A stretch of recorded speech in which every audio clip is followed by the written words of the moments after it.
Good evening, everybody. Welcome to another live stream. My audio's fine. I can give me an audio. Testing. Hey, he's there. Fucking hell, no technical difficulties so far. What is going on? I was going to say, calm down. We've only just begun. Hello, everybody. It's been a long fortnight. Hello to Orinoco. Hello to Darren. It's been Darren's got his cup of tea. Hello, Crispin. Good to see you, buddy. It's been a long fortnight. I'm still knackered, but then again, that's because I'm 50. IV. Hi, Paul. Good to see you, mate. I'm still on the come down from last week. Like the weekend of plastic crack is still in my system. You're still buzzing on the excitement. Yeah. So, welcome to our regular live stream. This is going to be a distinctly low hobby live stream from our point of view, I think. David and I don't have much that we're working on, but... speak for yourself. I have an you're army going to build, you said, didn't you? Yeah. So, what we're going to do over the next couple of hours is, first of all, we'll have a quick chat about what we're not doing, or in David's case, we are doing. Then, famous last words, because I'm probably going to get distracted like some sort of ADHD fucking... But then we might discuss what we got up to at Club on Monday night, which was a change of pace for us, because we've not done it for a long while. Yeah, it was. There are some pictures to show you from our local club's painting competition, but we didn't have a vote, because we didn't... And again, in David's typical ADHD fashion, mentioned in the club Discord, I'll get that sorted for you. And completely fucking haven't. Yeah, I know. I mean, I'll be honest, it doesn't matter. We can show some pictures off. Crispin's just picked up Dark Tide. The 40k, yeah, that's... I've heard people talking about it, mate, but because I'm not much of a digital gamer, I don't really know what it involves. Then, again, there's a couple of bits of news a couple of cool videos that I've managed to find time to watch in the last few days since we got back from UKGE. You found time for the internet. What is going on with the world? I'm really panicky because I can't get shit to work. Ickle videos. Ickle videos. Yeah, they're only weeny ones. Shit. That bit's a bit lively. Oh my god! So is that the spillage for tonight? We've got no Yeah, paint, that's the spillage for tonight. I've not done titanium ink tonight. Oh my! Just done my beer over the desk. What a loon! So then we'll chat a little bit about UK Games Expo and show off some of the stuff that we blew our hard-earned cash on. Hi, hello, Ellen. Welcome to the chat. So Ellen's back for another week of madness. Oh God! And we'll just chat with you guys, and get your thoughts and yours. What you've been up to for the last couple of weeks, because we haven't seen you for ages. I'm trying to internet, and I can't internet. So tonight is going well. Oh, don't tell me you've ticked the technical difficulties box. No, because the technical difficulty is not visible on stream. I'm just talking about it in the background. Darren's super reliable, working on his wheels. I'm just trying to get chat up so I can interact with people. Fuck's sake, this beer! Look at the state of this. Just come down to my desk cam. And then we can talk about something. Yeah. Okay. What is this? What is this? This is not fucking drinkable, is it? Yeah, but it is. It'll be crap you bought from Aldi. I mean, it was barely drinkable before. I will have you know, it's not an... Oh, no, it is an Aldi beer.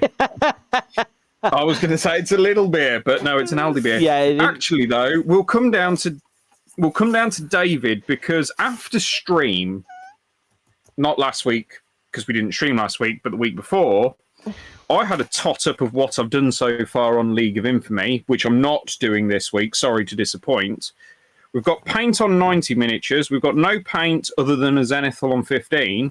And then we've actually finished 19. But of this 90, there's a significant portion that are nearly there. So I really need to pull my finger out and get on with that. You must get some stuff up online as well, because the deadline's fast approaching for the project for the summer challenge, whatever the hell, spring cleaning challenge. Got my brain fog. So, Darren. This chair's squeaky and it's annoying me. Darren, these metal miniatures from Conquest Games, this is nothing to do with the Conquest of Kings game, is it? This must be something else. Conquest's 54, isn't it? Yeah, but he's saying these are metal dryads, wood nymphs from Conquest Games. It's very interesting. I don't know what that is. V's painting his Orc Warband and Demonettes. Orinoco's painting a Plague Corruption. Actually, that's for some. Is that Dead Zone, or that'll be a Plague model, won't it, Orinoco? What do you play, Orinoco? Dead Zone or Firefight? What's that for? For those that know their sprues, they may be able to determine something that I'm going to talk about later on stream. But this is what I'm doing today, which is building some World War II American tanks. You're cracking on with the Flames of War. God damn it. I'll tell you what. You've just spoilt it. You've just spoilt it. No, but you've spoiled it. Yeah, okay, Darren. Small indie company. That's where I'm at so far. Oh, it's pretty good. So we've got a Jeep built. Oh my god, they're so tiny. They're so tiny and twee. Are you going to base them? Or are you just going to paint them? No, I'm going to play with the tanks like this and then have the infantry base. Just the infantry on the little... M8 Greyhound, M8 Greyhound, Sherman Jumbo. Is that so you can put tank commanders in the top hatch? Yes. Yeah, okay. M24 Chaffee light tank. And the big boy, M26 Pershing. Oh, they do look great. Thing is, you've done all this before, haven't you, with your scale modelling? Yes, I have. You're going back to the beginnings. Back to the start. Okay. So this is what I'm on tonight. Well, I currently have nothing planned. I haven't even brought my my water pot out. Oh my god. So, but I probably could slip out at some point and leave David entertaining you while I go and get some more. more. God, leave David entertaining the chat and the internet. That's only a recipe for disaster, isn't it? Because I've got one thing I've got another setup as well. Instead of having my light box on, because I knew we'd be showing off shopping. You've gone for a different camera angle, haven't you? I've gone for a different camera setup. You may just be able to see it in shot. Can I get people's opinions? Right, let me go back to you. I'll just cut away, but carry on. Tamiya Extra Thin Cement, or any Tamiya square bottle for that matter. Yeah. Do people find when it gets to about like a third left, it's absolutely shit and you can't get any on the brush because the brush isn't fucking long enough? Yes. Or is that just me? Well, you remember I had that slight spillage accident and I... What, the one where you melted your wet palette? Yes, that one. And I obviously took my bottle out and was down to like a quarter straight off. Yeah. It was exactly what you said. The brush was basically useless. So what I used to do was just take the lid off and then use a cheap paintbrush. Just an old scrappy paintbrush to apply. Oh, that is a good shout, Ginger. Where are my old scrappy paintbrushes? Because the thing is as well, because it's attached to the lid, you can't even sort of like tilt the bottle and push it to the side. Do you know what I mean? I'll tell you what I have been doing at the moment. I've been sort of screwing the lid back on and then shaking it. Yeah, no, but Christ. It gets a bit... It's fucking You can't irritating. do that between every application. It drives you nuts. This is me. Darren's reassured everybody that they will not mention Assassin's Creed. Damn you. Damn you. So yeah, let's show everybody So I've got a different view. Here's my... You do that, I'm reading. My slightly overexposed desk cam, but I knew that I'd be putting product under here to show off, so I thought I'll set this up Because you're a here. tart. One of the Dude, things I did. So I don't think I've told you guys this story. So before UKGE, we played Carnivale at the club. And I said to David I bought a Carnivale terrain set from TT Combat last year. And I said about getting it finally going, because Jesus Christ, it's been a year, I haven't touched it. So I went up to my room of shame. You know, it's so bad, boys and girls. He's got his own suite. Literally, my spare bedroom is my pile of shame. Floor to ceiling, stacks of 60, 80 litre totes. There must be 30 to 40 of them. And I couldn't find it. And I made myself so angry because I thought, this is ridiculous. I own so much stuff that something that I bought 12 months ago, I cannot even find it to begin working on it.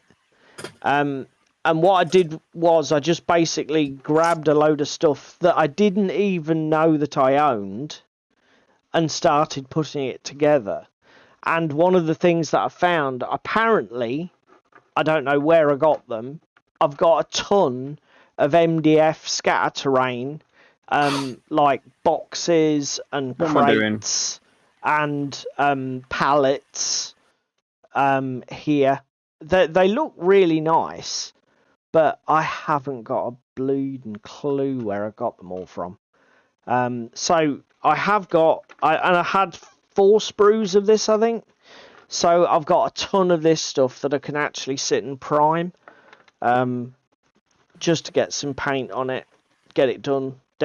But oh mate, I was so angry. So I don't know if you guys have ever been in that position where you've gone to find something that you're sure and you know you own, but you just can't find it. Oh my god, it was so frustrating. Me, every single week. Yeah, but you are rather close to me, Darren. Yeah. I'll be honest, Darren, that is exactly... You're dead right, mate. I need to have a sort out, but the problem is as well, there is an element of everything's reached the point where it's a critical mass. Even the sorting out is such a massive job. It breaks your spirit once you start. It's... You know awful. what? We should have a weekend of it. I did think about that. You know, when you come over, instead of playing a game, actually just do some fucking glorified housework. It seems a bit of a fucking waste of time. But if you do that, we're going to end up down a rabbit hole and find shit that you've not played with for like 20 years and go, oh, we're doing that now. Yeah. Well, as long as it's no bad thing. As long as we sort crap out on the way, I don't really care. But, and just for reference... I still don't know where that entire 4x4 table deal of Carnivale terrain is. How did you lose an entire 4x4 foot table? That's like even worse than my standards of losing shit. Yeah. But then that's again, a bit extreme. Yeah, but look at the crap I've got. Well, I've just got sprues at the moment. Sprues for days. What are you? You're an easy A. I mean, to be fair, Darren does make a good point. It is. There is just that little bit of it's Christmas when you rediscover something that you'd not even realised you owned or that you'd lost. But I don't know. There is that. It's Christmas, but it's just like, oh, for fuck's sake. Because again, my personality is if I can't lay my hands on it within like 5 seconds, I will just go and buy another. And I know for a fact somewhere in my room I've got some Frostgrave Ghost Archipelago. Somewhere. Well, but somewhere is the operative word in that sentence. To be fair, this is a good... These... going back to my desk cam, these are a good example of that. So I didn't know that I owned these, so I bought a load of the pre-coloured stuff from Foreground at some point, and I found them. So I put together a load of foreground crates, not only 2 weeks ago, not realising I'd got all this as well. Tell you what else I found, more containers.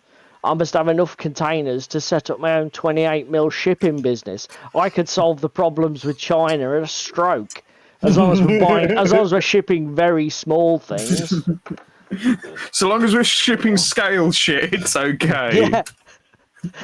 But that's the problem, innit? You know, Yeah. you don't know you own it, so you think, oh, that's a bargain, I'll buy that. No, you idiot, you've got 2 of those already.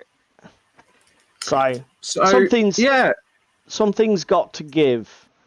We had an all right weekend at Games Expo, didn't we? We did a bit of shopping. We did a bit of Commander, and because we did a bit of 2-player Commander, we decided at Club this week to restart the old Commander bus. We did. Yeah, because obviously at UKGE we had a bit of downtime in the evenings, and David and I, we didn't take any board games or anything. Because we wanted to buy some and they weren't there. Which we'll come to later. And we... What the fuck's that? We basically ended up playing head-to-head Commander, which isn't necessarily the best way to play Commander. Not the best format. So... again, being completely burned out after a weekend of chaos, our club night falls on the Monday.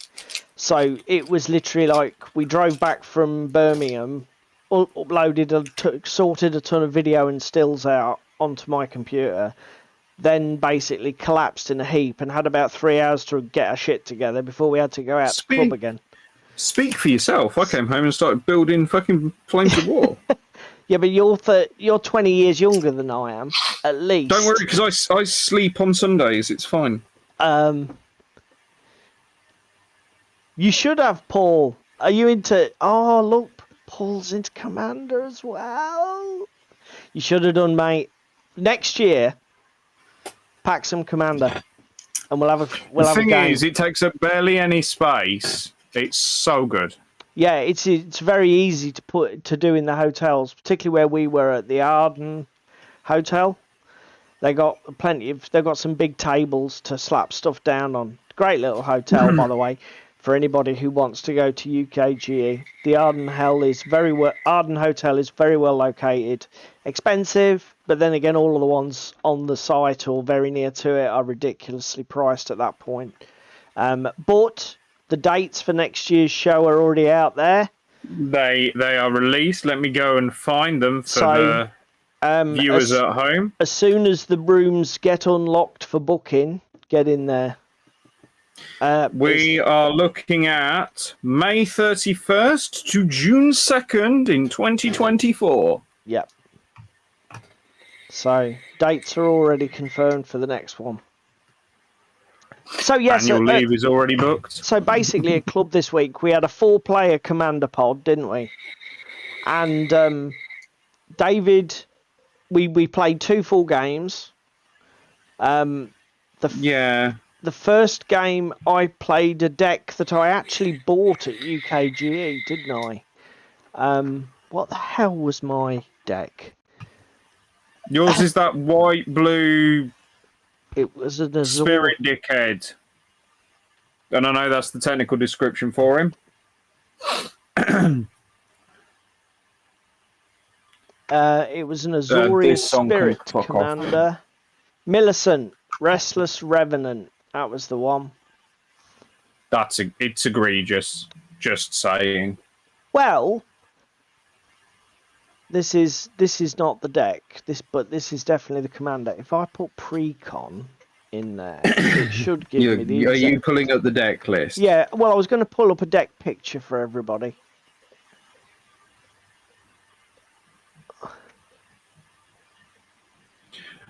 I've just realised something, that when I reply to a message on my phone, I have to tilt my head sideways to reply to it because my phone's in landscape mode. Well done, David. Okay, so let's go back to here. We want the web browser on. So this was what this is actually the deck list, I think, that somebody's put on MTG Goldfish. So I Is bought, that the pre-com? yeah, I bought this at the show. Now, interestingly, and this just goes to show for anybody who isn't necessarily super au fait with Commander. Did you notice that? Paul says that the hotel's already open for bookings. So we will have to do that. That's next month because well, I'll stick it on the credit card and get it booked, and then you can pay me then your I'll pay half you back when you've after got payday. it. Yeah, I'll pay you back after payday. Then it'll be sorted. To be fair, we should say to the lads as well if there's anyone planning on coming next year at club, shouldn't we? Well, hopefully they're watching, and if not, why not?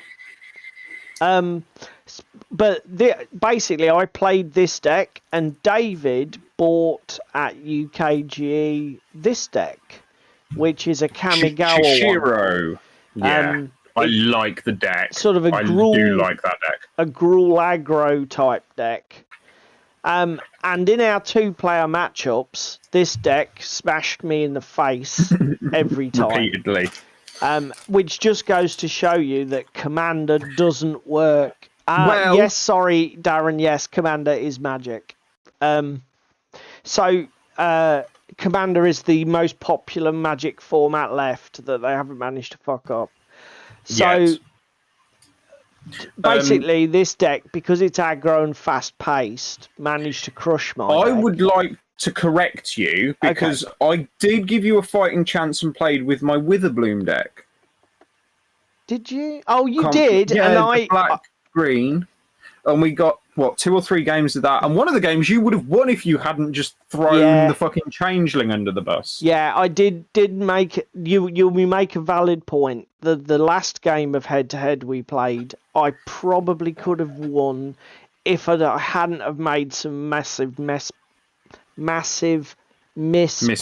God Almighty, I'm so tired I can't even talk. But yeah, however, fast forward to Monday night, this deck performed beautifully in a 4-player pod and really did its thing. I was just... Whereas my Witherbloom deck, which I bought last year, which I played in the pod on Monday, was a fucking train wreck. It's not your favourite deck, is it? It's not. It's really not. Not compared to all the other decks I've played or own. It's by far the worst. I need to sort out the land base in it. It's a fucking train wreck. Everything's high cost. Everything's a pay-for ability to get stuff going. But then saying that, we had enough time for 2 games on Monday. And then you switched out to my Witherbloom deck and made the fucker work spectacularly. I did. And it was the first time I'd ever played the deck. This is the deck we're talking about. So it's a Golgari deck, green-black, but the trick is basically life gain. Or loss. Or with counters. Mm-hmm. So it's not what you'd expect from Golgari at all. So life gain's classically a white thing, and counters is classically a green-white thing. It's bizarre. Yeah. I do agree with David. Having piloted this deck, the opening game is horrendous because everything is so expensive, and because it's a cheap precon, your sort of mana escalation, your magic escalation is not enough to get you in the game quickly. However, once you get some of your ridiculously powerful cards into play, that indestructible wanker you play. Yeah, it plays a very strong defensive game because it's very easy to set things up so that nothing can be destroyed or killed, which makes it very persistent. Plug into that the ability to keep racking your own life total up to cover losses and pump things up to make them even more aggressive. It's a classic slow burn commander deck that then explodes around turn 8-9 into this beast that's impossible to stop. But you need to have that breathing room. lots of these games we've had with it, mate, have been in 1-on-1. Virtually all of the original games we had were 1v1 with this. And it's easy to see why it just got its face pounded. Because it's just, you need the politics of the 4-player table to give you some breathing room early in the game. And again, my Gruul aggro snaky deck doesn't fare well against dragons. Lesson learnt: don't take snakes and upgrades to a dragon fight. Yeah, because obviously at the table we had, obviously in the first round, David ran this Witherbloom deck. I ran my Azorius Spirit deck, which is the Spirit Army. David Wilson, DW as we call him, was playing Gruul, massive dragons attacking in the air with ridiculous powerful abilities. Again, slow out of the gate, but once it's established, finishes you off very quickly. And Luke was playing a sort of a self-composed, it was an artifact type deck in red and white, wasn't it, Boros? Yes. Yeah. But to be fair to Luke, he's building from a very limited card collection. So mainly Kaladesh. It was sort of it was definitely the weakest deck at the table.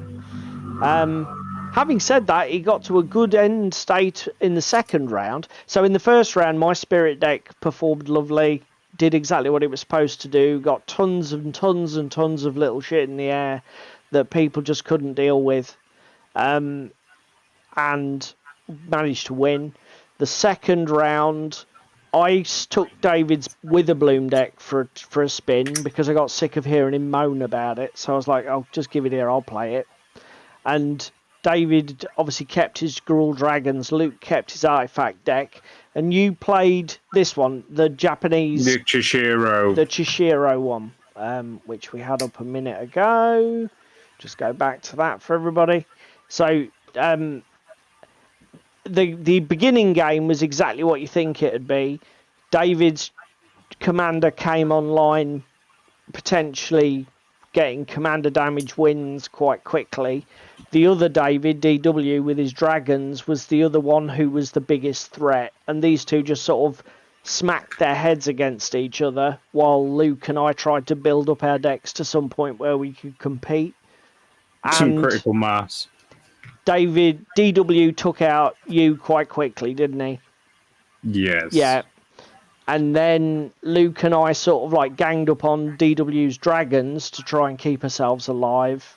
And honestly, it was literally that close. David Wilson DW was about 6 or 8 lives short of killing me with a massive dragon sweep, sort of around turn 10, I think it was. And I just managed to cling on with my fingernails. And at that point, I was just like, gain 15 life, do 15 damage, gain 15 life. And if he'd have finished me off then, he'd have had it. But it really was very close. It was a good game. And we haven't played proper Commander with paper cards and lots of players for ages, have we? Lockdown? Yeah. So when was that? Well, to be fair, lockdown, we were playing digitally. I don't even count them as proper games. I don't know when I last played paper Commander 4-player. So, yeah, that's what we did Monday. And we also had the paint competition. Let me see if I can bring up Discord without breaking everything. Is David's face about to disappear? You put the paint pictures up, didn't you, mate? I didn't. Ricky did. Oh, Ricky did. Club events, painting competition. Ooh. You found it? Yep. I don't know where I've just put my super glue. To be fair, I've not had a chance to look through these myself. Let's see. Can I add... It as a source. Pardon me.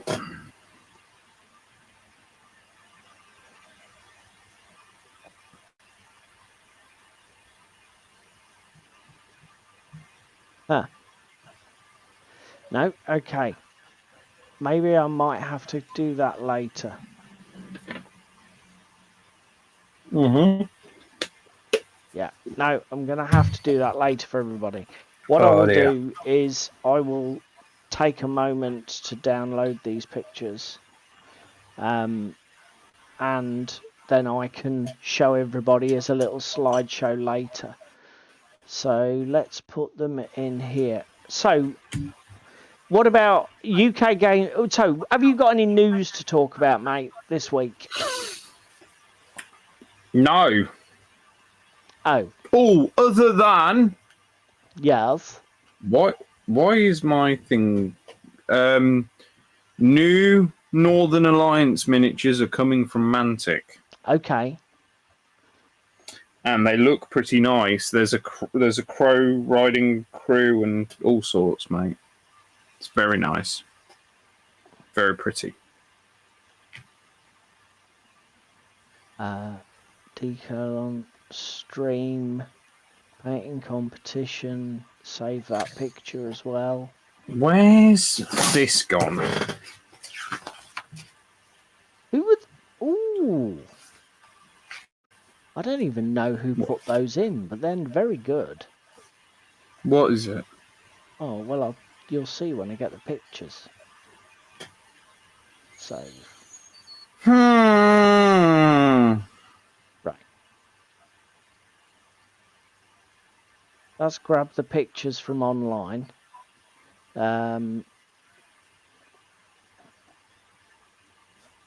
Stream. Battlefront, I have a bone to pick with you. Why have you fucked around with your sprue layout so that your guide no longer follows the fucking guide that you've got on the internet? That's a little bit annoying.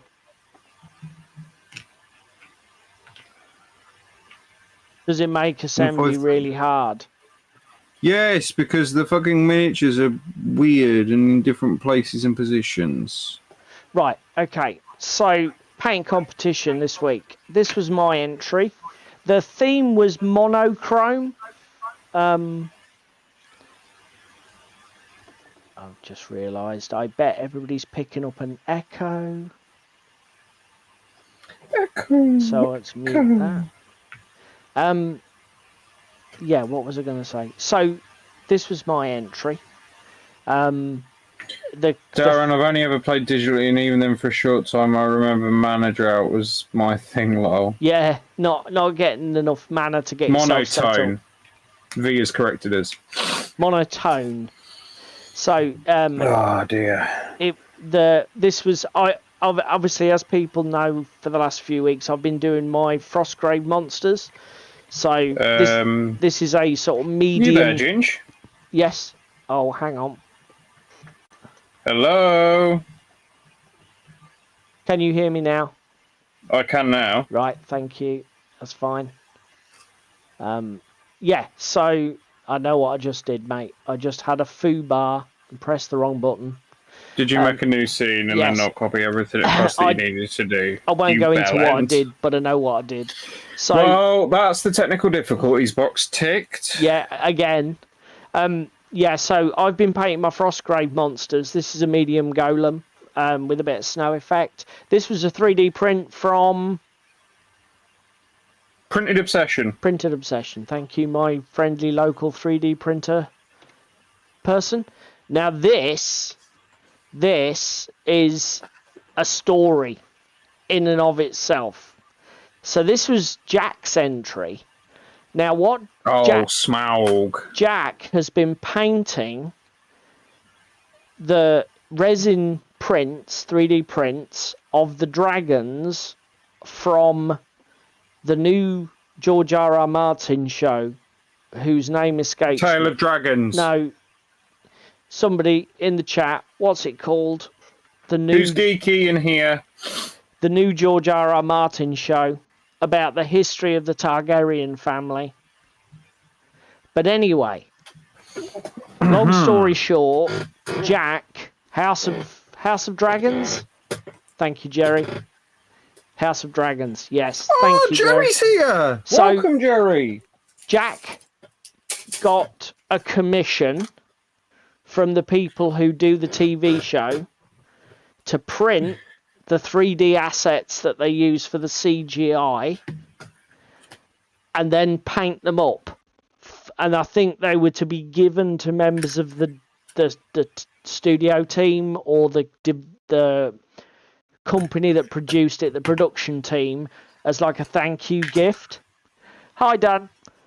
And so Jack put one of these in. So this is, I think, Viserion.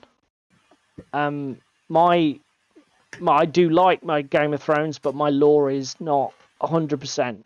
But I think this is Viserion. And basically Jack tried to, as closely as possible, copy some of the digital stills that he was given. But it's a really unusual thing to have entered for a painting competition. And it's been great to see Jack working on this project. Because he's literally had to take CGI models which are not designed for 3D printing, make them printable in multi-part, assemble them, and now he's got to paint them to match, or at least approximate the digital stills from the film. It's a cracking job. I mean, he's really put a lot of effort into this, hasn't he? Yes. I don't know how many of the dragons he's done, 3 or 4. But I don't know. I know that there's been a lot of printing time on them. But the picture doesn't do it justice because, again, as you can see, it's so bloody massive it barely fits in the light cabinet. It doesn't fit in the booth. Not the easiest thing for Ricky to try and photograph. And then somebody put in some Blood Bowl undead by the looks of it. I don't know who that would be. Do you, Dan? Who would be putting Blood Bowl miniatures into a painting competition? He's gone quiet. So for everybody else, it's Dan. Who's in the chat now. So again, for those of you who don't know and haven't been here before, our club painting competition isn't a big thing. There's no prize to be won. It's literally just for rep and to put models in. Oh, look at him. Dunno. It's a mystery. It's literally just to inspire other people to maybe paint models and, just for bragging rights. There's nothing else involved. But it is nice to be able to show them off and talk about them because when the guys put the work in, it's just amazing. Lads take completely different, or people take completely different directions with the comp, depending on what it is that's been said and done. Do you know what I mean? Like it's like interpretive dance, so to speak, that we can just go wherever we want with it. Yeah, that's the other thing with it, because obviously there is a theme, which, I mean, again, there's some really it forces you to maybe paint something that you wouldn't have done otherwise, or like David says, approach something in a different way just so that it fits the theme. Again, sometimes you get perfect alignment and a project you're working on fits the theme ideal, but more often than not, it just forces you to just be a bit creative, grab something and play with it. Are we on about the painting comp here, Paul, or something completely different? No, definitely the painting comp. The amount of energy my energy levels, mate, that's talking about it. It's about as much as I can muster. Fucking hell. Even in play with double the painting entendre. comp, nothing else. So yeah, that was that. So now then, you said about Mantic's Northern Alliance minis. I haven't seen these. The Crow Rider looks really, really nice. I can't remember what it's actually called.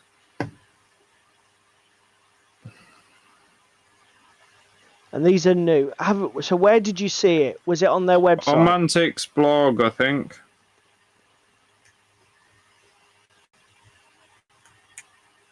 Wow.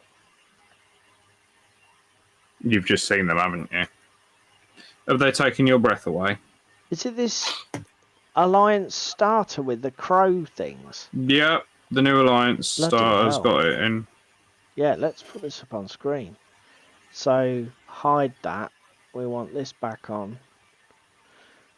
Yeah, I love those crow riders. They're They're gorgeous, amazing. aren't they? They're a really good idea. And unusual. I wouldn't have expected this army to go with that.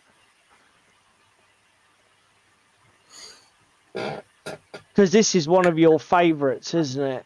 Yes. It's between these and the dwarves. That sort of thing in the back, is that very similar to a model you've got for League? That sort of weird blind Cavern Dweller, troll yes, it thing. is. Yes, it is. We had this discussion when you were raving about it the other week. I'm like, you can buy it for the Northern Alliance. It is a great looking model. I love the whole way the face and head are structured. And the hands, the three-clawed hands are amazing as well. I like it a lot. Oh, Jerry's coming in here with the facts. Oh, come on, Jerry. Quick, everybody, over to the chat. Raven Riders are Frostclaw Riders, Thunderous 2 with Frozen and Ice Bomb upgrades. Cave Dweller is exactly the same. Okay. Fucking hell. So you've already been theory crafting some busted lists, have you, Jerry? Not that you would do such a thing, but the Northern Alliance Mega Army. What's in that? A ton of crap. I am glad I wasn't drinking right then. Why? Fucking innuendo I've just been sent. Fucking hell. That one you shared earlier on Facebook about the resistors. Oh my god, that got some laughs in the engineering department today. That is great. Oh, Jerry doesn't build filth anymore. Only fluffy lists. Good for you, mate. Yep, good for you. So those fluffy lists have like a little bit of flavour, and are they like Stilton? Because that can be fluffy. Yeah, to be fair, I said to Ronnie was taking my moment out, sitting next to his stand on the Saturday, I think. And I went up to him and I said, look. No, it wasn't. It was Friday because DW was there. Was it Friday? I said, you've just been killing it recently with their games and products. Well, we've said it before on stream that they are fast becoming our top manufacturer for game systems and models and stuff like that. The price point is bang on. The game systems are tight, and they deliver such consistently good experiences. I'm really excited for the open day later this year, because I've never been to Mantic HQ or participated in any of their events. I haven't really given them justice, so it'll be nice to do that. Fluffy lists and plans. Yeah, do you know what, Darren? We actually had an idea for a stream conversation, and I think we might do it. We were because one of the things that I rediscovered recently when I was theory crafting and messing about with Warhammer Fantasy Battle 8th edition is that sometimes when you engage with a game, it gets all those creative mad ideas flowing. And you didn't say juices. That was the perfect opportunity to say creative juices. You bellend. It gets all those juices flowing, and you want to build lists that are mad and probably won't be any good, but they're just like such a great theme idea. It's like I was sort of toying with the idea. I've got so many night goblins. I thought, should I just go and do it? 2,000 points of nothing but night goblins. And I thought, yeah, it'll probably be garbage, but how hilarious fucking cool while would it you be? do it. Sort of like, and yet another massive block of rubbish. And another massive block of rubbish. Would you like some rubbish with your rubbish? So, like, watch one of them rout and panic the entire army. It's like, oh, okay. Yeah, it's definitely, let's put it this way, we're well on with the idea, and I've actually asked David to start looking at some models to print because I mean, again, all the squigs. I mean, that's one of the few things I still don't own, a massive squig herd with prodders. That would just be like so cool. Probably rubbish, but cool. Right. Battlefront Ooh, 15mm men look at. are in like a soft PVC, and I'm not here for it. Okay, they're not the same as the tanks then. No. You're not happy? They're full of flash. They're soft as fuck. Ooh. And my god, the sprues are annoying. Okay, so you're not going to be fielding much infantry in Flames of War going forward. Well, really? That's a call. Okay. I'm here for tanks, not for guys. I came for tanks, damn you. So we've talked about Magic. We've talked about the Northern Alliance. You got any news you want to share? There's just a couple You've got like 13 minutes. Yeah, there's just a couple of bits. Just a smidge.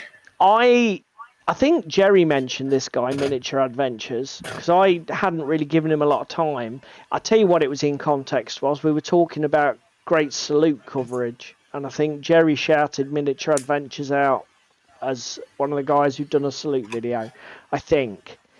But I'm old, so I could be wrong. You've been asleep multiple times since then, haven't you? But then obviously he picked up a subscribe from me, and then he's done this video. Oh, fucking hell.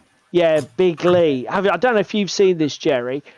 This is a great video where it's one of those... It's literally basically just a glorified talking head for, 18 minutes? But he basically discusses activation systems. 12 minutes. It's not even 18 minutes. When you consider he's probably got all the waffle at the beginning and end for please click like and subscribe, it's probably only a 10-minute video. But he basically asks the question, has the I go, you go mechanic for activation where it's like player 1 does everything, player 2 does everything, player 1 does everything, has that gone? Is it like a relic of the past? Because obviously a lot of games now are experimenting with new wild and wacky ways to activate your forces, and it's just a really great little video. He does sit on the fence. In the hole, you fucking bastard. That's what she said. He does sit he does sit on the fence a bit and doesn't necessarily say whether he thinks it has or it hasn't. He expresses a preference for games that don't do this, and he doesn't really, it's not his thing, but he doesn't outright go and pin his flag to the mast and say, no, it's garbage and should be consigned to the annals of history. But it's a great video. Do you know what? I am at home more and more for this sort of bite-sized content.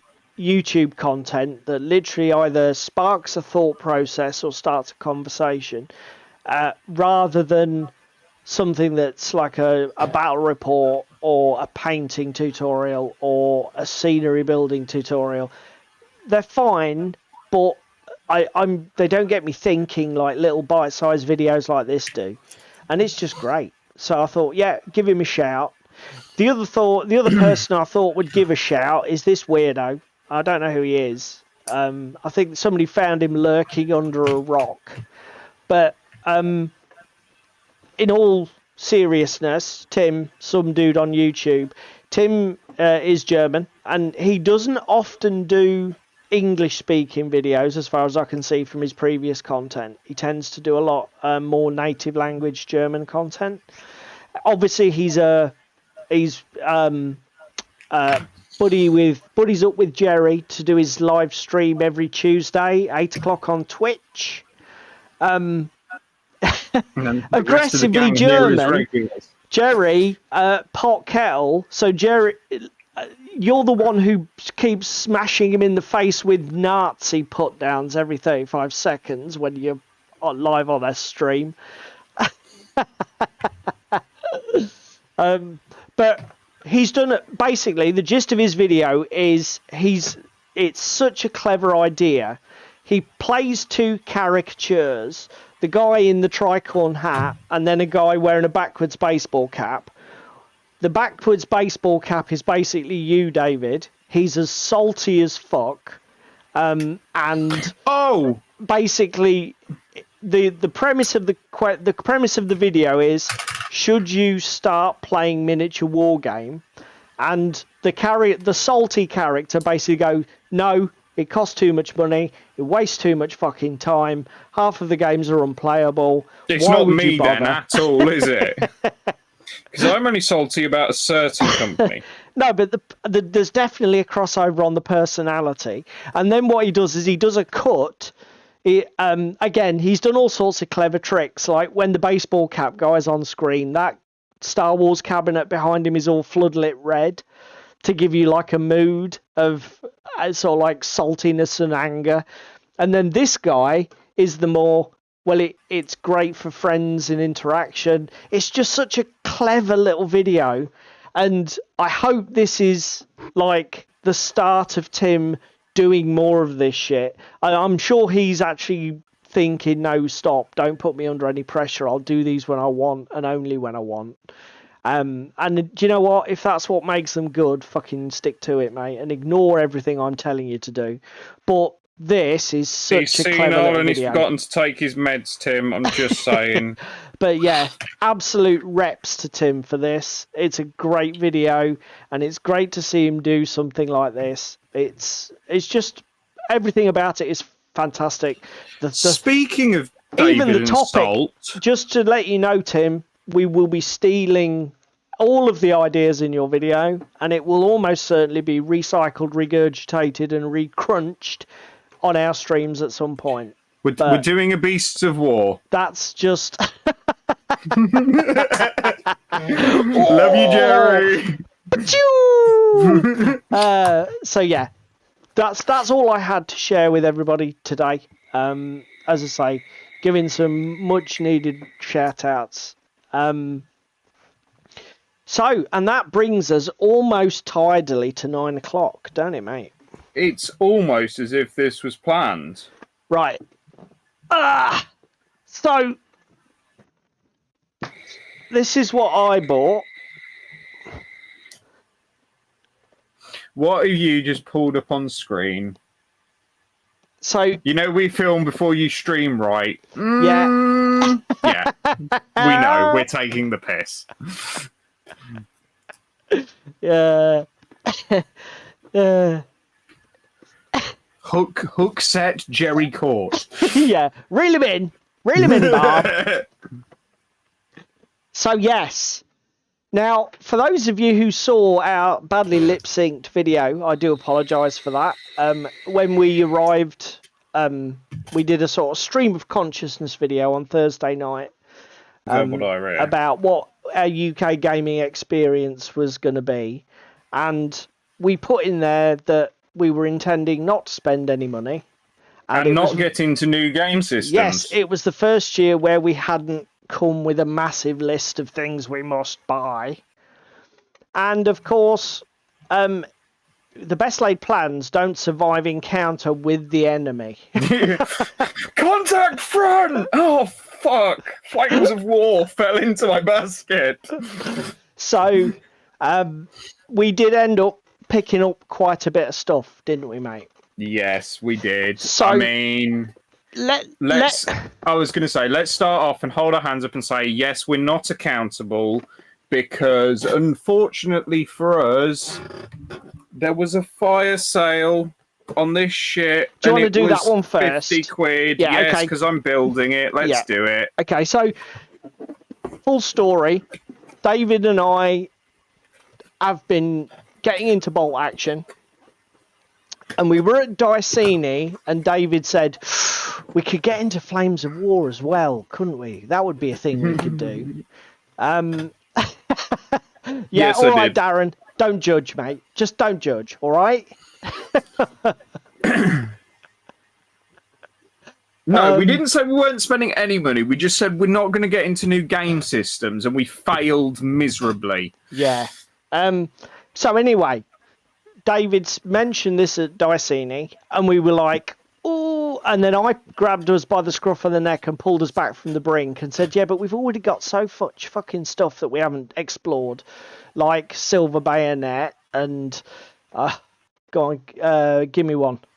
DZC we don't play anywhere near enough, etc., etc. Infinity, Bolt Action, Wild West Exodus, Drop Zone Commander, Drop Fleet Commander. Then we came across a Ghost stall. Archipelago, Frostgrave, carry on.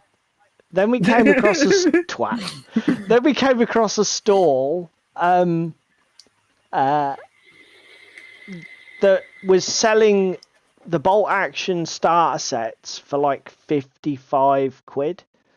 Flames of War starter Flames sets. of War starter You sets. senile old I'm fucker. old. Fuck off. It's World War II. It's plastic. It's, you know. Not the fucking same! So, 55 quid. So at that point, it was like, yeah, it'd be rude not to, really, wouldn't it? So, I got the German Panzerkampfgruppe starter, and you got the American Starter Force, the Spearhead Force. Mine contains 18 vehicles and 12 infantry teams. So I've never done 15 mil before, because DZC is 10, isn't it? Yeah. And I've done Epic, which was 6, but I've never done 15. 15. So this will be new for me. Let me put my camera on screen, because that's why I set it up. So here's my box.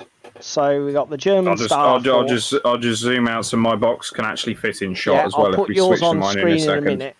second. So for those of you who haven't seen, now here for people who don't know, who might be watching later on YouTube, I am absolutely certain 90% of the people in the chat know this.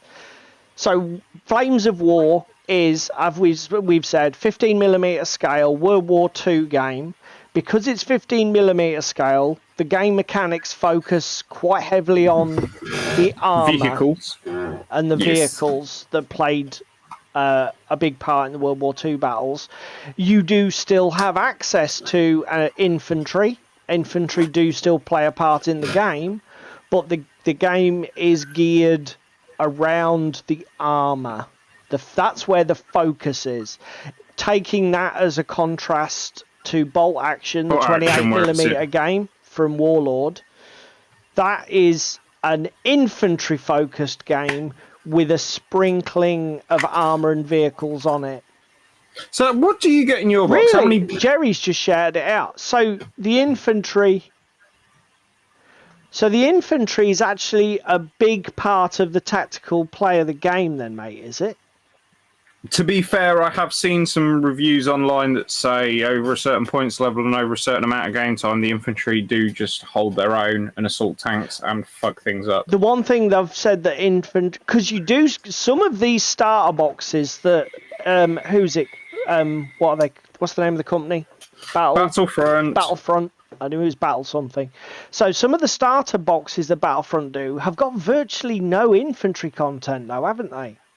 Yes. I assumed from that they were very much an afterthought, so maybe that's wrong. The one thing that I have heard, David, and Jerry will probably echo this, is that infantry are the objective. They're really handy for objective securing and scoring the win conditions in a lot of scenarios, which makes them sort of essential, even if they're not killy as such. Yeah. That's interesting though, Jerry. But anyway, obviously David's already cracked on and has started assembling his, so he's ahead of me. So let's go to your camera, mate, and then you can show off Video Ninja David. Ching, you are on screen, sir. So we have the mortar team I've just started building. This is awful. You're my leaving me dead. NCOs. that I've started to do, and then obviously my bazooka teams. I've got the rest of my infantry to do, so they're on like a soft. Oh God! Oh, he's just broke entirely. Wonderful. He's broken his ankles. That's really irritating. Battle wounds. But yeah, in my box we have the American Spearhead Force. So we have 18 vehicles and 12 infantry teams, comprised of a lot of Shermans, some Pershings, some Chaffies, Greyhounds and Jeeps, and then a parachute team. Well, to be fair, you were able to show your minis off earlier, weren't you? Because you're super organised. So, what do you want to? As if I'd planned this. Let me go next. Let me go next because I know what I'm going to do, and you can think about what you're going to put on camera for people. Okay? Well, where are we going with you first? I suppose I'll find out in about 30 seconds. You will. Da, da, da. Right, let's get Super glue his ankles back on. So, we sort of did stick to our commitment to not get into too many new projects. Flames of War is brand new for both of us. So that was a failure of our sort of like commitment. But one of the things I sort of said to myself was, if I am going to spend money, I'm going to spend the money to expand on a game that I already own in a way that makes sense. So without being totally impulsive and random and just buying stuff just because I can, but actually have a plan. And the Wayland... Jerry, we will come to it. What's that? Can't see all the chat. Jerry says about the infantry, they're like ticks on a dog, bastards to get out of an area when they're scoring it. Okay, mate. And then he goes, he's called us out, multi-award winning Moonstone. Excuse you. We will come to that. So, because I was saying about not getting into new games, I run Asami in Malifaux, and for those who haven't played Asami is a summoner master which are like the warband leaders in Malifaux, and her shtick is she can summon other models to the table that have the Oni keyword. And one of the things that I found with playing Asami is I have a very limited options for summoning. Essentially, I only have 2 models that I can use my summoning ability on. And if I don't have the right cards in my hand, I can't do what I want. And although this is not something I normally do, where I buy a load of extra models above and below what I need, for Asami, you kind of got a Highlander and buy one of everything. Yeah, having the greatest selection of Oni miniatures available is the way to go. So basically, I went to Wayland, who had a fantastic Malifaux selection this year, and I basically blew out and bought every single Malifaux expansion that has a summonable model for Asami that I don't already own in some form or another. And so we've got, now I'm going to get a lot of these names wrong. Obviously, they're easy because it's printed on the box. Akaname.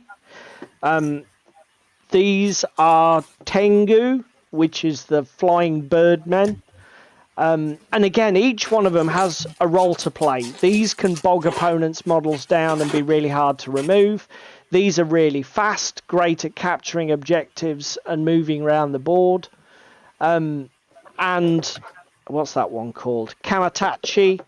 So Kamatachi is a bit of a control piece, increases your hand size and buffs your other pieces, but isn't really effective on its own, more as a helper. Then we've got, in this box, we have Amanozaku, who is frankly a massive beat stick. This model you don't tend to summon, even though it is an army. Most people run it as like a big hitter in the crew. And the Obsidian Oni, these blokes, these are great summons because they're utterly disposable. you basically run them at the opponent and they explode like landmines. So you just do as much damage with them as you can and then don't worry about it and keep summoning more. So although I did spend a ridiculous amount of money, this is in my head, it's all justified. So, and these are the other guys. This is the only miniature. I can still play it, but it's not an Oni. These guys, Katashiro, again, they're an aggression piece. You summon them, throw them into the opponent's face, do as much damage as you can, and then walk away looking smug. But, yeah. So that was one of my big spends. But as I say, I think it was sort of justified in my head, at least. And it wasn't just random impulse purchasing. What about you, mate? Speaking of expanding sets. Oh, that's a very good segue. That's almost professional. Because I'm gonna hit two birds here. So we got the Seas of Dread expansion for Armada, because I own Seas of Flame in the base game, and I virtually now own all of my Dwarf minis.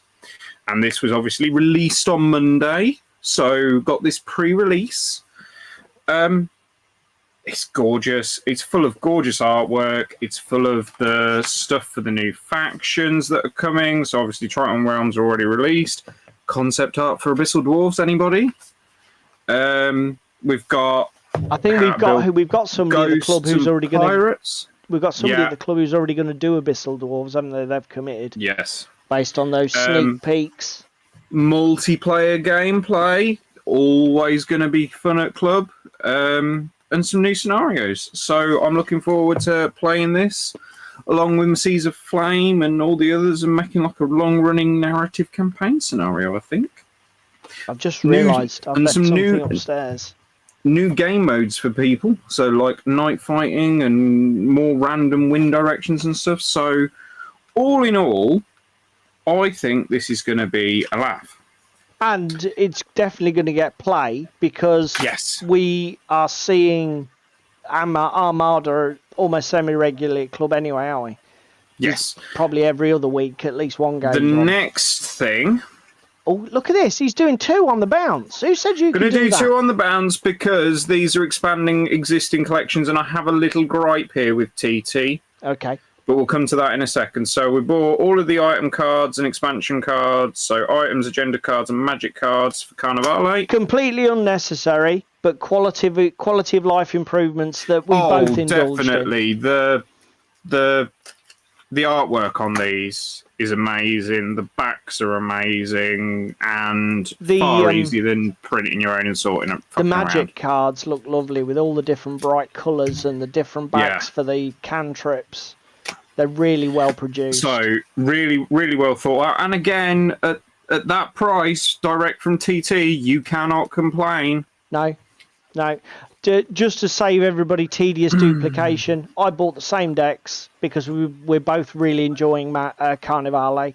The other thing that I did buy that I hadn't originally planned to was I bought the core rulebook, and I already have the rules basically in the Blood on the Water expansion, but there are some really lovely campaign missions and in the back of that rulebook, and I wanted to expand our game options for when we go to play more of it, because again, we've talked about it in the chat. For those of you who haven't tried Carnivale, it's a bit of a swingy game, but it's all about storytelling.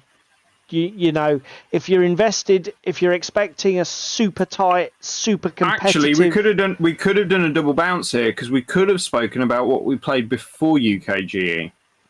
Yeah, well, the Carnivale game. Carnivale, yeah. We did have a very good game of Carnivale before UKGE. I did think that, you see, it's thrown us because we've missed a stream. We've missed talking about that club night. We might come back to it later. I'm not sure if I've got any pictures handy, but we might come back to that Carnivale. And you want to go back down to my desktop cam because I've got another thing to show off. No, it's my turn. No, because I've not finished. We're on the Carnivale, bollocks. Wow. So this is my little gripe at TT. This was a shame, brought actually. The entire doctor's boxes other than the one that I wanted, which is Esoteric Investigations. I woke up at 4 a.m. on... What day did I buy this? Friday or Saturday? Oh, fuck knows, mate. I know that No, you... it was Friday. It was Friday I bought this. I woke up at 4 a.m. on Friday morning, doom scrolling and planning my list. And to build out my doctors, because they're cheap as fucking chips, I needed the Doctor's Beast Tamers box and the Esoteric Investigations box. And they didn't have the Esoteric Investigations box. He spent 3 hours on the warband builder, the gang builder, and then realised that the ones that you desettled for, they didn't have. Yeah, so that was a slight disappointment. But we have got a gorilla with wings, an implanted lion, a doctor that prods them, and then 2 guys with cattle prods. I must confess, I am gutted that you've taken that faction. Set. I am gutted. Oh, the doctors are amazing. Because that would definitely have been my second choice, because you know how I love, like, beasties and animals and all sorts of shit like that. Can I you can have go a to turn? yours. You can have a turn now, sir. Okay, right. So, again, sticking with my plan to expand upon what I already have, I have 2 bolt action armies at around 700 points for Fall of Singapore. So it's very early war Japanese versus Fall of Singapore's theatre Brits. So basically just infantry with a universal character and a £25 pounder, I think. But I want to round them out to the full 1,000. And I wanted, because I like to do the hobby variety, I wanted to put as much of interest in as I can. So I went to Warlord. Now, I bought a mountain gun. I think when you go to the Fall of Singapore list, it's actually the 75mm Type 147 gun. But Warlord don't do a model for that one. So I think I got the Type 92, which is a similar howitzer gun. So it's close enough, and I've left that upstairs. So I got that, and I also got a box of Australian commandos, because there were Australians deployed in Singapore fighting for the Brits. And the other thing I know from the research I've done that there were a lot of Indian regiments deployed in Singapore and fighting on the Malay Peninsula. And I asked the lads on TT, and they said if you buy the 8th Army infantry box for the Western Desert, on the sprue are turban heads to create Indian troops.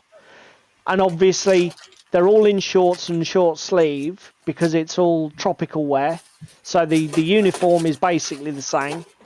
So what I'm going to do is add a couple of units of Indians, probably just to round out, because to be fair, building Brits for Fall of Singapore, you haven't got a lot of options. It's inexperienced infantry. Here, take a universal carrier. It'll be fine. But that's fine, because like Jerry was saying earlier, it's not about the competitiveness. It's about the flavour, and it's about capturing that moment. And if that's what it was, that's what it was. So that was my purchases from Warlord for bolt action. I forgot. Before I move on, mate, rude. No, I am going to you were coming out, to a natural end. I'm going to shout out here, Warlord. The guys on the Warlord stand were amazing, because obviously those of you in the know will realise that is not the kind of thing they bring to UK Games Expo. My God, I'm so tired. Similarly, they didn't just happen to have a Type 92 Japanese mountain gun laying around. When I spoke to the guys on the stand, they were like, that's fine, I'll phone the boss and I'm sure somebody will bring one up from head office for tomorrow. And these guys brought the Australians for me on Saturday. And then when I said, oh, would you mind getting me the Japanese gun as well? They brought that on Sunday. So these guys, for customer service, for me, fucking legendary. Anyway, I'm done now. Yes, sir. You're done. I forgot to add to my Carnivale purchase list the bases, but everybody's seen Carnivale bases. Oh yeah, the basically bases. we were just restocking, weren't we? Yeah. Next thing on my list. Darren, I can't overemphasize enough how good the service was from Warlord. To do it for me, I wouldn't have been surprised on the second day if they'd said, look, come on, you're taking the piss a bit now. But to do it, and again, they're like 18, 20 quid boxes. It's not as if it was £100 starter box or a shitload of thing. I only wanted one thing, and they still sorted it. It's like, I was pretty impressed, to say the least. Right, mate, your table's up. Gridlock. Ooh. Gridlock Studios. So I bought myself some scatter terrain. So I bought these scrap pools, and my plan is to have these for like a sci-fi table and for Gasland scatter. Along with the Candor wreckage. Okay, yeah. I really liked the stuff on their stand. Now, tables and scatter. I'm going to be totally honest. Let's talk about Gridlock a bit, mate. I'm going to be totally honest. One of the core offerings is they've got like tiles that stick together to build that build layered.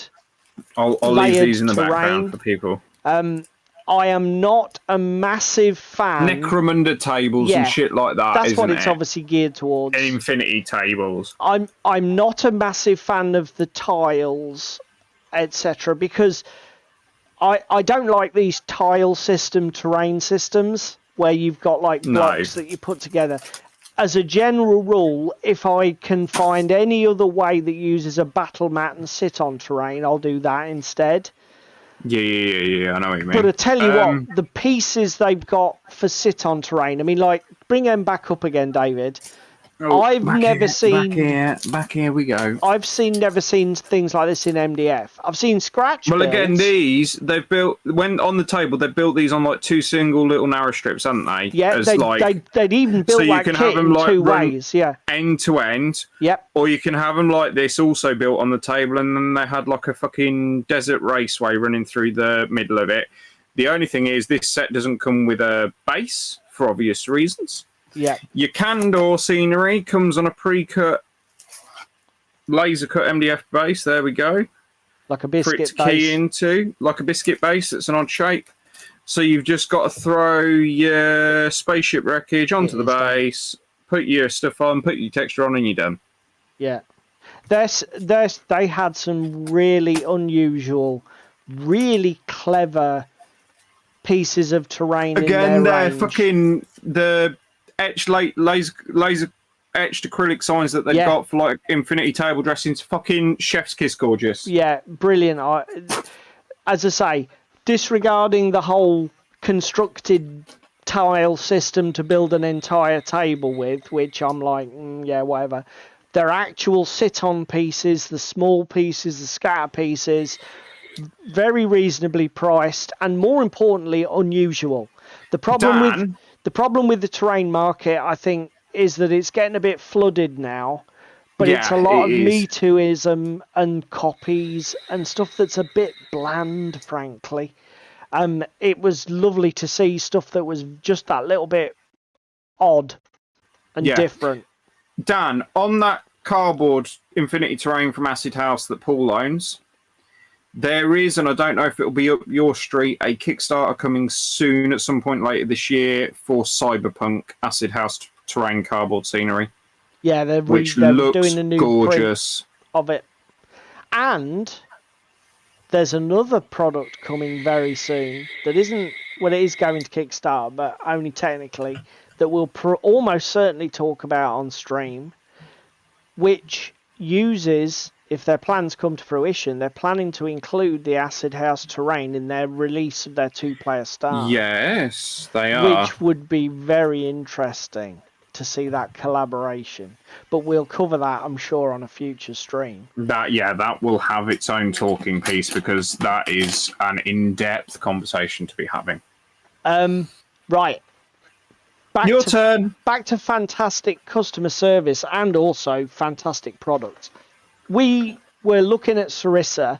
Sarissa are a horrible place to go and shop because they always tempt me to buy things that I wasn't considering buying. Their terrain ranges... We were so close to buying Burrows and Badgers terrain on there, weren't we? I'll be honest, that's why I didn't flick through those boxes with you, because I can't even look at the stuff without getting the urge to spend money there. They're bloody horrible. But I've played some Gaslands and really enjoyed it. And then I saw their Shift and Gaslands dice. And these things are beautiful. This gear change dice, these Shift dice, they are absolutely fan-bloody-tastic. So I was like, immediately, I was definitely grabbing these because they're just so really well produced. And then I saw they do a token set. So this is printed MDF or thick card. I think it is MDF. It is MDF, HDF. Right? But these are fan-bloody-tastic. And then, so I saw the tokens. I thought, that's fantastic. What's missing is the maneuver templates for people who haven't played Gaslands. You maneuver your cars a bit.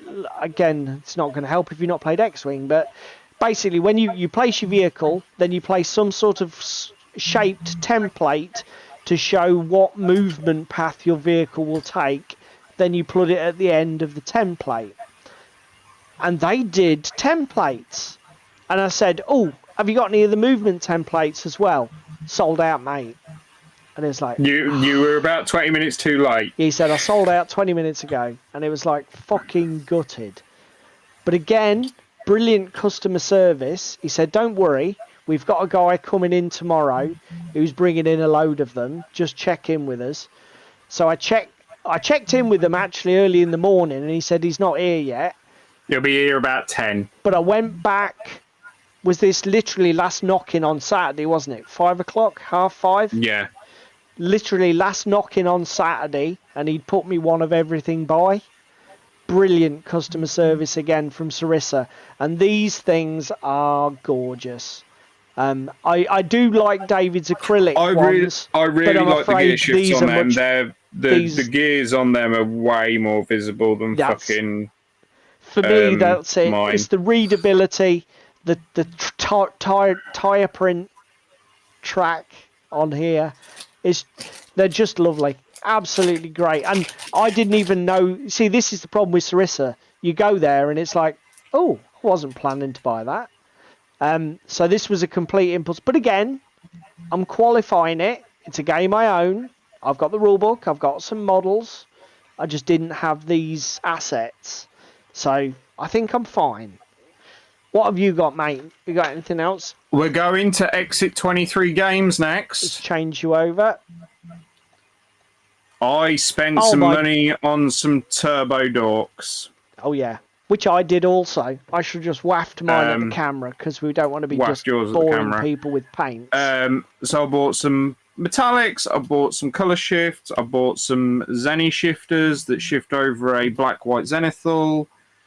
All good in the hood. So that was a purchase that I think I made on Friday.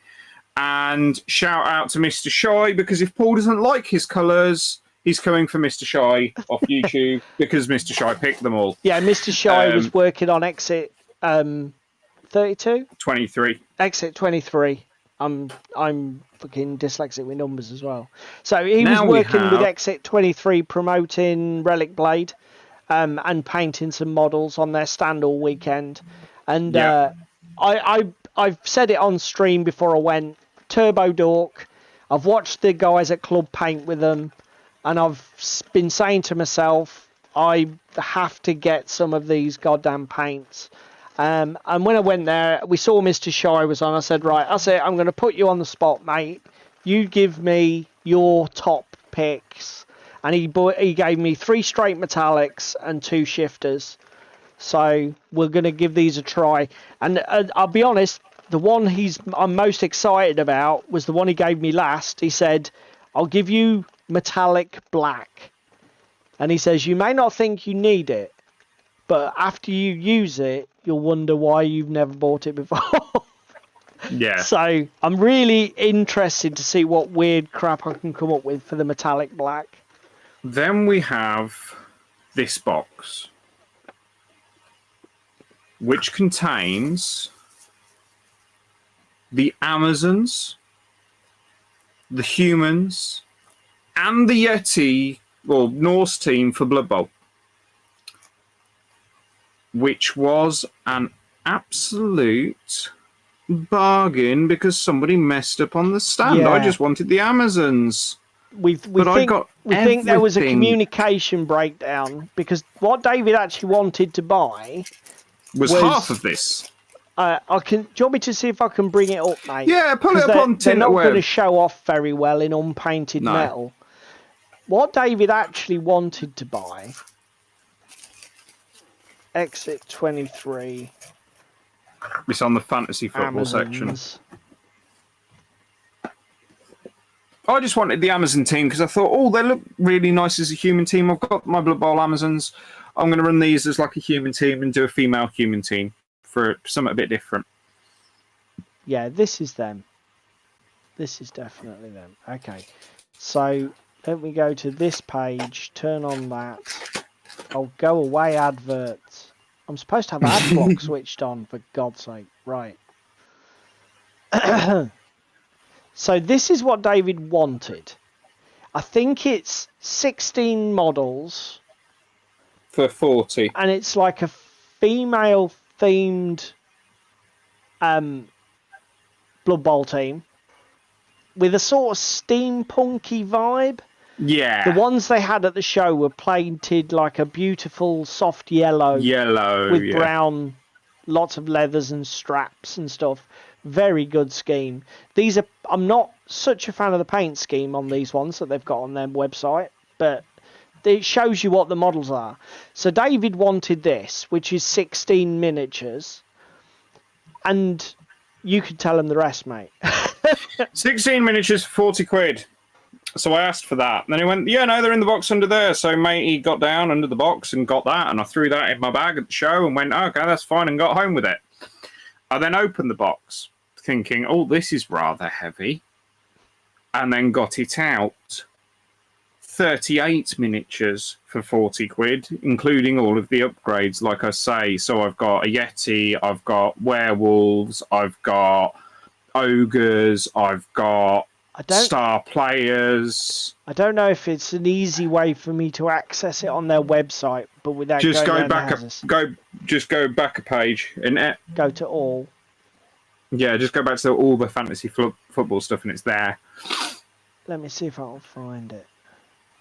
Yes, big oops, Darren, but I'm not complaining because I now have an additional 2 Blood Bowl teams to do. Basically, the way it works is they've got this team, and then you spend extra money to buy like little upgrade packs.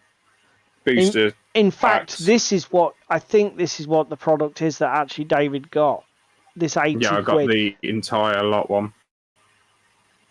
No, it's not even this, is it? No, it's not even that. No, because there's star players missing out of that one. So basically, what you can do is you buy the core team for 40 quid. I can't see them. They're probably out of stock, mate. But you can buy upgrade boxes to turn it into humans and Norse for Blood Bowl classic rules. So you can buy a werewolf and like Norse berserkers, so they're slightly different sculpts, but they still fit in the general theme, and they're all female. And then you get obviously your upgrade pack to play them as humans, so you get an ogre equivalent and blitzers and loads of other stuff. And basically David's box contained the fucking lot. both the core team, all of the upgrades to make all the different teams. And star players. It was basically insanity. And models to spare. Yes. It's just crazy. So that was a good bit of luck there, wasn't it? Not as good as our fellow UK Games Expo experience at DW, who went to the Bring and Buy. Yeah, he did get a bargain there, didn't he? Fucking, what was it, $160 Dead Zone Kickstarter from, what, a year or two ago? I think it's a bit more than that. 3rd edition. Jerry will immediately just spew the year out. I think 3rd edition Dead Zone must be 2 to 3 years. But got that with the neoprene and mat and everything in it for a tenner. 10 of your great British pounds. £10 for the Kickstarter 3rd edition Dead Zone box. Full on neoprene mat. Everything new, on sprue. Fucking berserk. £10. What the hell? So, is it to me? It is your turn. To you, to me. Well, I don't share very well. let's put Jerry out of his misery. Ah. Darren's going, wow. Yeah, we know. Oh shit! My desktop's about to turn itself off. No, don't let it do that. No. So, Jerry called it earlier. It's a multiple award-winning game. Now, I had decided I was definitely... Well, forget Flames of War, that was an aberration. I was definitely going to start playing a new skirmish level war game of some kind. Technically, we didn't caveat that. You have only committed to one skirmish level war game because Flames of War is an army-based game. But in terms of new, I was definitely going to hold myself to... I will allow myself a new game, but only one. I wanted to get into Moonstone. I wanted to get into Bushido. I definitely would have considered Test of Honor because I bloody love the look and style of that game. And having played a start game myself, I really enjoyed it. I would have... Basically, there were several on the shortlist. But basically, I spent all 3 days vacillating about it. And on Sunday... I committed to Moonstone, and it was a fairly easy thing to decide in the end, basically because I think this is the one that I'm going to see the most play with, and I don't have to sell it. Got it, DW's got it. Yeah, I've already got people around me that are invested and want to play this, so it didn't make a... Yeah, they were multi-award winning. Excuse. Yeah, the multi-award winning Moonstone. How many did they win in the end? They were up for best rule set, best miniatures. What else? Did they win anything else, Jerry? Was it just 2 or did they win 3? 4? What the hell? They won 4? At UKGE? What else did they win? Demonstration game? Table? Oh, and then they won the Judges and People's Choice. Oh, I see what you're saying. So they won Best Award, Best Rule Set, Judges' Choice, Best Rule Set, People's Choice, Best Miniatures, Judges' Choice, Best Miniatures, People's Choice. Makes sense. Yeah. Yeah, okay. So technically four awards. I see what you did there. I can't say that I'm surprised, because aside from the fact that the game is incredibly playable, it's got a great unique selling point with its card-driven mechanic for combat. the whole aesthetic is completely wondrous. The models are beautifully sculpted, and the guy who runs it is just a genuinely nice guy. He's just awesome. So I bought into Moonstone. I knew it was definitely going to be Leshvolt. Is that how you pronounce it? Please correct me if I'm wrong, Jerry. I know you will anyway, but correct me if I'm wrong. He doesn't need fucking inviting. Because whatever else happened in the world, the first thing I was buying was Boris the Bunny Summoner. So that meant I could have gone Commonwealth, really, I guess. But I really, you know me, I love burrows and badgers. I love that sort of woodland aesthetic. La Chavolt. See, I went with the easier to pronounce faction, and we'll come to that in a minute. So, Boris was a shoo-in. I love these miniatures, the witches. A Witch in Time is the set. Basically, you get 3 witches. It's easier to tell from the artwork. Sorry about that light, everybody. This is not really the best setup for me. It's a bit glary. You've got like a dainty, sort of a early teens, normal feminine woman. You've got the chubby middle-aged hag with a cauldron on her back, and then you've got this half-rotted, barely alive, resurrected from the dead witch. And it's just a great little mixture of models. I actually took some advice. I took some advice from, what's the name of the guy? Tom, who designed the game. And I asked his advice, and he recommended Noel because she is a great healer, and he's a really good inclusion into a warband to make it stronger. So he was sort of like giving me the nod on the meta pick. But I really like the look of Eric, because this is obviously Eric the Squire, who underwent his transformation following the story path of the last campaign that they ran. Yeah. And again, Tom said it's not a bad choice. It's got some nice synergies with things like Boris, but obviously this was the bigger pick. But then I looked into it, and apparently I can summon Jackalope with Boris as well.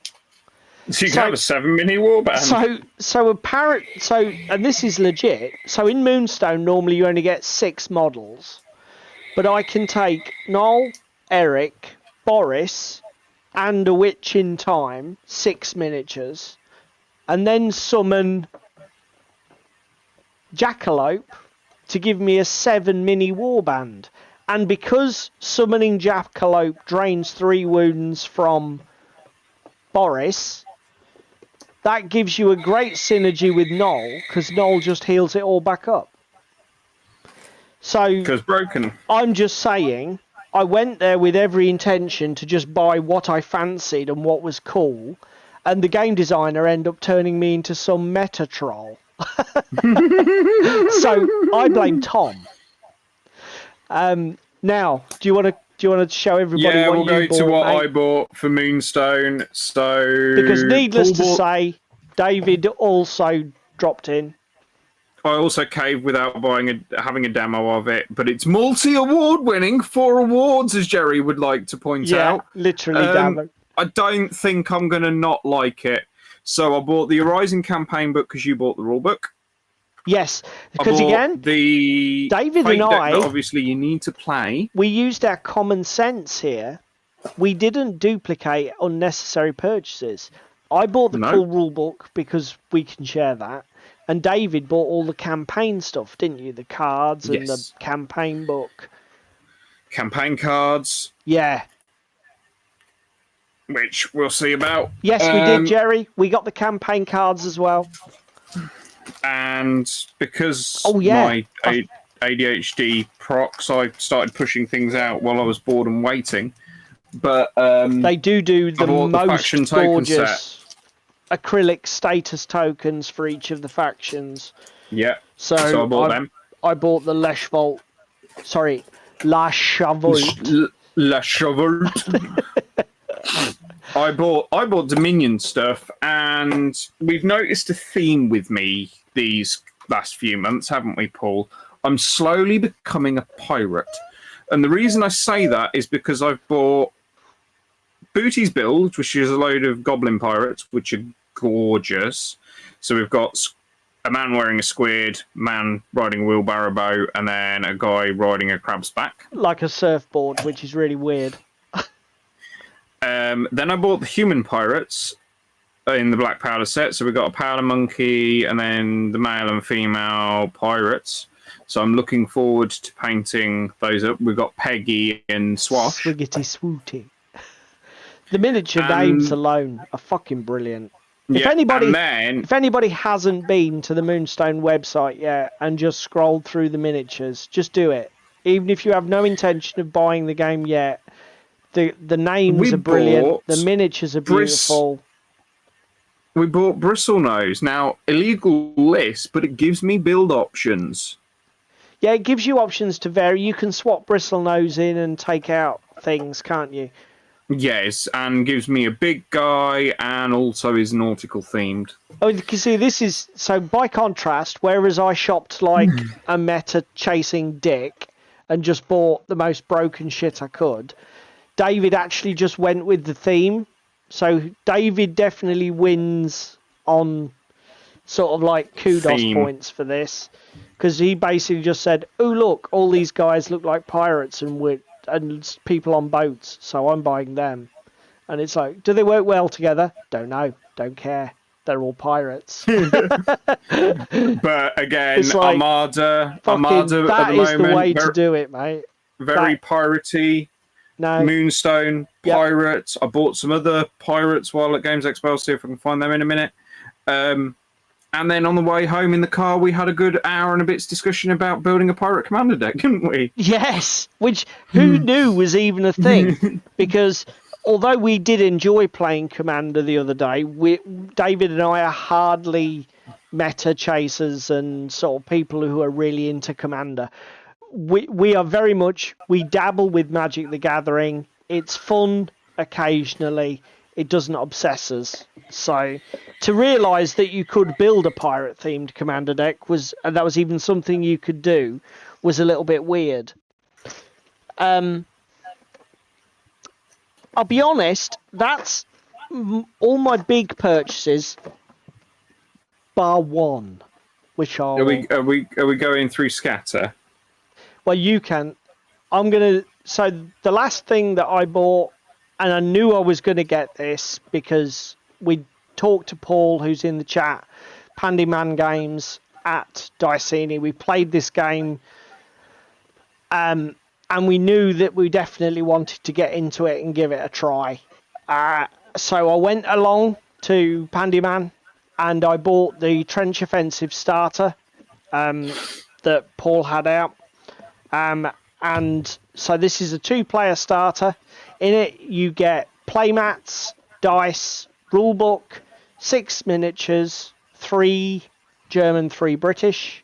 And it's, for those of you who didn't see our previous streams, World War One, close quarters, brutal combat in the trenches of Europe during World War One. And our next obsession is going to be building the table, because although you can play out of the box with the starter mats, like they're fold-out paper mats. You know what? That's probably a good stream topic, and I'm saying it out loud now here, so it's recorded forevermore on the internet for when we go back and watch the back catalogue. The ideas of like table build. But how we approach how we go about a table build project. Yeah, it is actually probably a good idea. Because we've already spent a fair bit of time trawling the internet, looking at options, having discussions. And actually, we could probably, have quite a bit to say about this. So this is sort of my last big single purchase. The rest of it, as David's already said, we one of the other things that we've been saying probably since the end of last year, and we're all guilty of this, all gamers undervalue terrain, and we don't spend enough money on it, and we don't spend enough time thinking about it. So one of the things we wanted to fix this year was to actually give it much more conscious thought, didn't we, mate? Yes, we did. I'll switch to you, and you can tell people about what you've got in your hand. So we go here to scenery and scatter bits and minis from other worlds. So lad called Kieran from down Cornwall way, absolutely fucking stellar guy on his stand, had all the time in the world to chat shit with him. And disgustingly enough, I'd never come across him. No, we'd never come across him before this. And all of this is his own sculpts. He's got all sorts together to go and do. So I've bought this for Frostgrave Ghost Archipelago, like an Aztec arch. There's scatter terrain and bits and pieces for that. I've just had this awful thought that Jerry's going to say, we've covered them in our Indie of the Week. We've got a nice Red Riding Hood bust, because I fancy painting a bust up for a change. And giving that a bit of a flex. So we've got that. And then, for those that are regulars on the show, we have me reading a book. The Troll. I mean, we have I'm going to paint up in channel colours. We have... what was the name of the place, mate? What was... Core. He partners with Core. He does, doesn't he? Kieran from Other Worlds. Yeah, he partners with Core. Is it? No, not Other Worlds. Modular Worlds. Modular Worlds. That's it.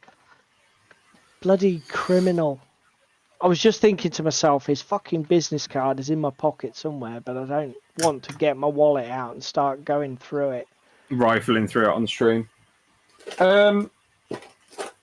So that was me. That was my nice purchases, and I know they're 3D printed minis, and I'm a 3D printer. You just keep. But talking. I don't have time to do this. I don't have time to do this at the moment. That's him. So that's him, Jerry. Yes, that is him. No, don't apologise, Orinoco. Yeah, the Carnivale terrain. Yeah. I see why you've apologised now. That was a dig.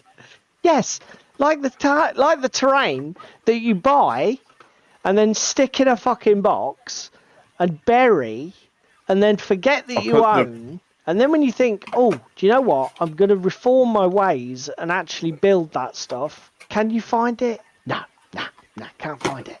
Anyway, now that I realise I was being trolled by Orinoco, this is who we're talking about. That's my job. So we will be coming back. We got loads of photos of his stand. We really want to talk about his miniatures. Yeah, we've got video, scenery, and everything else. His stuff was, again, stellar. It comes exactly fucking stellar. It's just different. Like Jerry's, I haven't had chance to watch any of your actual coverage from the event, Jerry, but did you guys interview him about the board game? I imagine, because he's basically working, it's like a card or a board game about internet trolls, but like all the caricatures are actual trolls. So you've got like a troll with a laptop, and it's just a lovely, clever little play on words. Beautiful art and design. I don't know what the gameplay's like, because he wasn't actually showing that off. I don't think he had demos. He had an alpha copy of the art. Yeah, he didn't really have playable material, unfortunately, to try the game. But I mean, no, but again, Kieran was wonderful, really approachable, nice guy. And as I say, so even if you're not into his board game, which sounded a little bit eccentric, and I'm not sure it was quite my cup of tea, man, just go and shop for his models. His fucking miniatures are amazing. Unbelievable. And great commitment to quality. Because tell them about your miniature. Oh, yeah. My Troll Academist. So I opened it up on Friday night after purchasing it, and there was a slight delamination in issue on the nose. There was a slight print defect. And he'd been speaking to us on the stand. He got, like, what was it? A fucking 2 foot by 2 foot chest full of failures that he discounted. Yeah. Or what he constituted as failures that are discounted. And some of them were just like fucking fingertips on miniatures that were gone. Do you know what I mean? And he just threw the entire fingertips on 10mm miniatures. It's like, yeah, look, nobody's going to miss it. What the fuck? And he threw them in this reject bin, and you could go through it. And we were there talking about, like, obviously we found that Academist for the channel for me to paint up in the channel colours, and we said to him about, oh, you got any like goblin-y minis that sort of fit the channel art, and pulled the channel art up for him to have a look at. And he's like, oh, I might have something. Give me a couple of minutes. And he went rifling around in that box and found something. It wasn't quite suitable for us, but he even said, look, just have it for free. And it's like, no, Kieran, let somebody else buy it out of the rejects box, because we will find something with time. But again, he doesn't just do miniatures. He does scenery. He does fucking bases. He does the lot. He does a combination of FDM. He does a combination of resin. But his fucking print quality is second to none. I wander back to him on the second day and tell him about this defect. He immediately runs to the side of the shelf, grabs one, puts it on the side for me. He goes, come back tomorrow, I'll get it sorted for you. So I went back to the hotel room. Sunday morning, come back with a mini. Said to him, do you want to open it up to have a look at it? He says, no, just sling it straight in that box. Here's your other one, and opened it up for me to check that there was no defects on the stand. He's absolutely fucking sound lad. I think Kieran from Modular Worlds. For people who've never been to like UK Games Expo, it is not a trade show of faceless corporations, and I think that you can forget that. Yes. A lot of these companies are tiny. Literally single man operations. Obviously some are a bit bigger, but none of them are huge. And the whole vibe and the way that you interact with these people, it is probably not what you think it is unless you actually do it. Yeah. And if you can go as a day visitor, I know the problem with the UK Games Expo is it's a fantastic 3-day event. We'll get into this on a stream another time, but it is a fantastic 3-day event. But actually getting the logistics sorted so that you can attend the full suite of 3 days, experience every square inch of what there is to be experienced, is incredibly expensive and requires a lot of organisation. But do yourself a favour. Go for a day. If you can only afford a day visit, do it. Just do it. You will not regret what it costs. Your travel costs, your entry ticket, and the exhaustingly long day travelling there and back from wherever you live in the country. I'm sure you will thank yourself for the experience. Can you get all of the stuff out of the, without going there? Yes, basically. If you really want to, you can watch all the coverage online, watch fantastic channels like OnTableTop, who are the official, press coverage for the event. Yeah. You will get the names of all the manufacturers. You'll get to see what products were available. You will get all the lowdown. That's fine. You will get all that, and then you can buy it all online. But to go and experience the event, this is what we tried to get across in our video that we did on the Thursday night. That I was quite conscious, because I didn't have a huge shopping list of things I must get. I was much more focused on how is it going to feel being here. Again, we will come on to this and talk on this on a later stream, but we did some things that we didn't haven't done before, even going as multi-day visitors. So Yeah. we went up to the board game library and the open gaming tables This is my in the third evenings. time doing. I suppose technically this is only my second time doing the full event as a visitor. Because the first time I went to the full event, I was actually privileged enough to be working with the OTT crew and basically helping them gain the coverage they wanted, doing a bit of filming, lifting and carrying. But it was an absolute honour. But having been second time as a paying visitor, the experience just keeps getting better. Because as David said, the depths that can be plumbed. That is true, Jerry. That's why I knocked it off. That's why I said I'm really only been twice, because fun though it was, absolute joy though it was to work with you guys. It is work, and it isn't the same as going to enjoy the experience 100%. We've only got 5 minutes left. What we said. The only other thing is we both bought a shit ton of scatter. I was just about to show off while we've been waffling stuff. Talking about the Carnivale table. I have all my core scenery elements. I got all the shit from TT. It's up there somewhere. I don't know where, but god damn it, I will find it and I will get it ready. So we went to Iron Gate scenery. And I just bought a crap ton of stuff. This one manufacturer can pretty much sort you out. If you're looking for scatter terrain, try these guys first. I don't care what it is. European, medieval, World War II, far future. They've probably got you.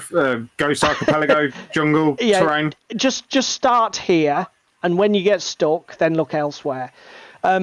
So basically, I bought their entire collection of market stalls, which I can use in Burrows and Badgers, Carnivale. Frostgrave might be difficult because they're not going to be snow affected, and it's a ruined city as well. But I can use them in all kinds of fantasy setups. Maybe Malifaux, although they don't really fit the aesthetic. I bought wooden jetties to go with the Carnivale board. Just simple little wagons and carts, like market carts with covered tops.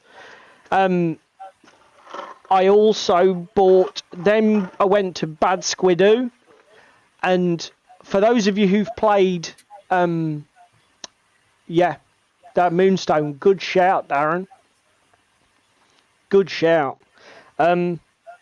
If for those of you who've played, fantastic features of the game is you can have piles of debris floating in the canals that you can jump to and then jump off of parkour style to cross the canals. And they're not an easy thing to model or find terrain bits for. But Bad Squidoo had this fantastic shipwreck debris set, which is basically bits of broken wood floating in water. It's made for the bloody job. So I picked up a couple of these. And the last thing for me was dice. You can't go to UK Games Expo and not buy dice. For those of you who... I saw Annie on the painting phase. I've watched half of it. Annie is a fantastic character. If you haven't watched it, go and watch her on Blackjack Legacy as well. She's so entertaining on video. My firefight project. So for those of you who've seen the previous streams, as have followed us and seen my project on Tabletop, I've got a purple and blue colour scheme. Where were these dice on sale, mate? Tritex. Dice absolutely perfectly made for my army. It's a little bit difficult to tell because this very blue colour balance I've got, but this is a purple and cyan blended mottled look, which is perfect for it. Have you got anything specific that you wanted to show off in terms of your terrain, mate? So, Annie, yeah, fuck it, come down to my camera and I'll stop cleaning a miniature in a second. Let me stick you on. Let me just take this. Closing minutes, guys. So, I went to Legend Games. Oh, fuck. Bye-bye. Ooh. Do you know what? I've just made a massive faux pas. Why? Carry on. You finish what you're going to say. Legend Games, so I got some scatter fucking tombstones, scatter thick, basically a load of scatter resin cast shit, which was really nice. Again, like Paul, went to Iron Gate and bought some jetties and some other bits and pieces. Some Aztec standing stones, because we always need more Aztec shit. Fucking Jerry, multi-award winning Moonstone.